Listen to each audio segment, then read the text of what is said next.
No! It's the end! We're all gonna die! Paramount-Skydance is going to kill our legacy! The Department of Justice approved the buyout! Repent sinners! Whoa, wait up, Daffy.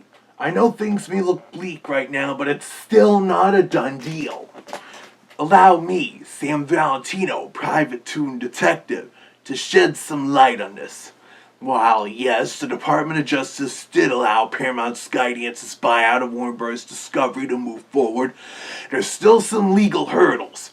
California Attorney General Rob Bonta posted on his Twitter X account, the merger of Warner Bros. And Paramount is not a done deal and remains under investigation by my office.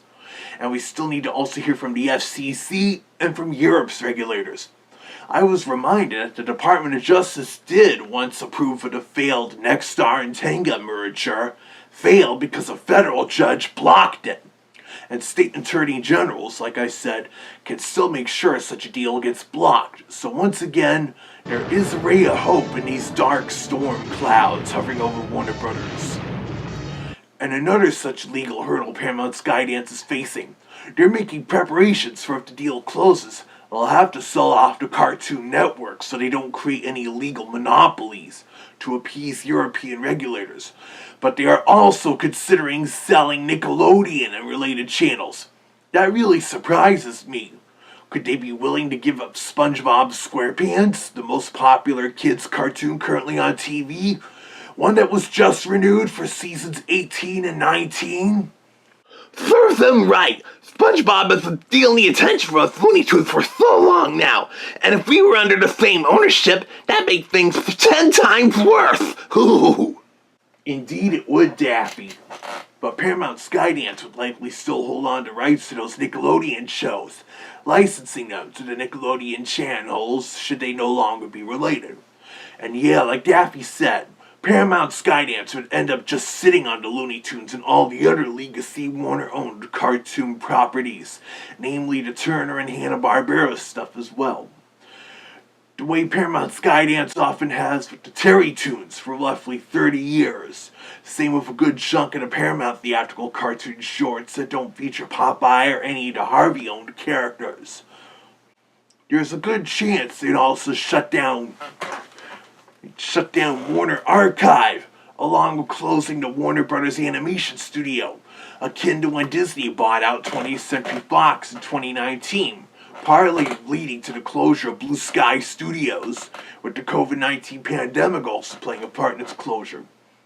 Also, Disney has mostly just been sitting on the old 20th Century Fox classic film library, barely doing anything with their classics from before the 80s, at least the ones that aren't as popular as The Sound of Music or such similar mega hits. It scares me thinking about what can happen if the deal closes. This whole merger drama. That's why I have to keep coming back to my drink, even though I'm trying to cut down like Zach Wolf wants me to. Additionally, as I've already said, the Ellisons' main goal is to get CNN and monopolize that with their own CBS News. This is kind of akin to how Disney wanted to buy 20th Century Fox to get the movie rights for Marvel's Fantastic Four and the X-Men, as well as getting their grubby paws on The Simpsons. And also, should Paramount's deal close, this is going to lead to a lot of layoffs all across the different divisions, which is why it's said it'd likely lead to Warner Archive and Warner Brothers Animation closing their doors. And then both studios would be in such huge financial debt, so such a merger would prove nothing after all. And I hope those attorney generals, judges, and the FCC are well aware of that. Some have also speculated that should the merger indeed go through, it probably won't last very long, and they'd eventually split up, partly because of the debt they face. And I could see that happening, kind of like the failed AOL Time Warner merger. There's so many interesting Warner Brothers cartoons related projects in development, such as big plans for the Looney Tunes 2028, along with the Yokoso Scooby-Doo animated series I already talked about, and I don't want to see all of those come to a premature cancellation before they can really get into production, the way Bye Bye Bunny did because of the Warner Bros. Discovery merger. So all we can do is hope and pray for the state attorneys and the FCC and international regulators to put a stop to this merger once and for all. Otherwise, to me, it'll indeed feel like a family member or best friend has died. But so far, several state attorneys are working to block the merger, as I've said. So let's hope we can succeed. Keep watching this channel for any updates on this from me, or whatever else me and my toon chums here do next.